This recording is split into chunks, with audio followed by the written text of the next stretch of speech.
Pero, bawal ko sabihin ang letter S. Simulan natin. Let's go! Natin is makahanap ng iron. So, may nakita ko ditong tupa. May nakita akong tupa dito. Kaya kailangan ko maghanap ng wood.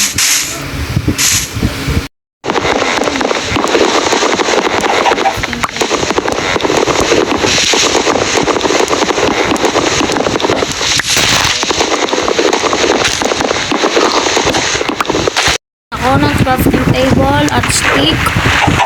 And yan.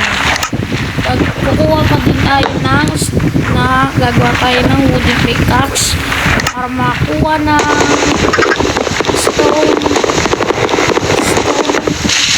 Hindi na wala is yun. So, ang gagawin natin is dapat mahanap natin ang iron. Ang goal pala natin is makahanap ng iron. At yun guys, yun na nga. Gagawa natin tayo ng pickaxe. Uy, may iron! Panalo na ako dito! Wow! Wow! Hahaha! Panalo na ako guys! Haha! Bye-bye!